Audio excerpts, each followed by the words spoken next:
Hello and welcome to another Friday football forecast. Guys, as you can see, the entire KVUE sports team is here and we are ready to talk Longhorns. And this week, that means we're ready to talk the Red River Showdown. UT playing OU. Both teams are ranked, but Texas is the heavy favorite in this one. And Ann Parker, it could be because UT welcomes back its starting quarterback, probably the biggest storyline in this game. We're going to see QB1, number 3, take the snaps, break down this quarterback battle for us. Yeah, of course, Steve Sarkisian said yesterday, we all knew that Quinn would be back, but he finally announced, like, officially, yes, he is starting, but he's going to be going against the first ever true freshman for Oklahoma to start a Red River rivalry in program history, and that's Michael Hawkins Jr. And Sark also had, I think, a pretty interesting take on this. He kind of doesn't think that that's a disadvantage to be going against a true freshman quarterback. He said, honestly, it's kind of an advantage because he doesn't have bad memories or, any kind of experience or preconceived notion about this. But I think to think about it in that way is a little short-sighted. He's from Dallas. Michael Hawkins Jr. has most likely been to this game before. Granted, he's never played in it. And more importantly, his O-line really hasn't played in it. They had to replace their top 6 guys.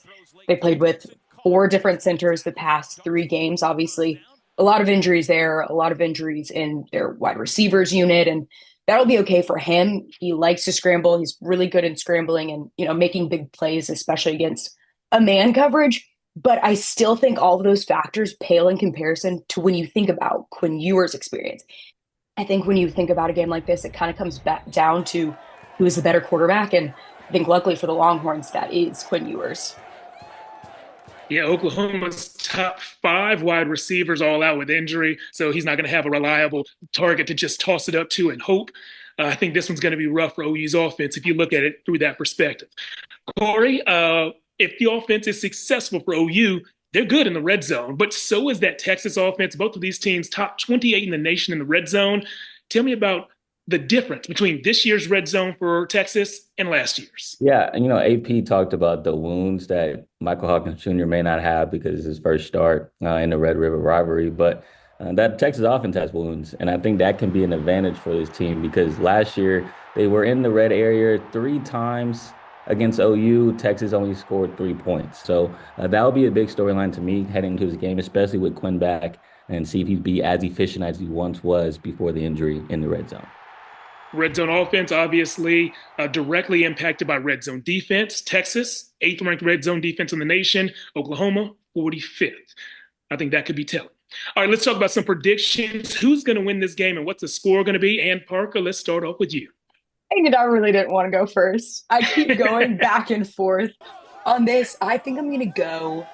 I think it's going to be closer than we expect because it always is in this matchup. I'm going to go Texas 35, Oklahoma 28. And another bold prediction, I think Quinn comes back, maybe looks a little rusty at first, throws an interception, and then throws for 300 to 400 yards. Corey, what do you think is going to happen in this one? I think it'll be close in the first quarter. I just don't see how Coach PK, the defensive coordinator for Texas, doesn't create a plan to shut down Hawkins. I mean, I think it's pretty simple. Don't let him scramble. Don't let him leave the pocket, make him throw deep. So I'm going to say Texas 35, OU 13. I just don't think it'll be that close of a game. I think they do cover, Texas, that is.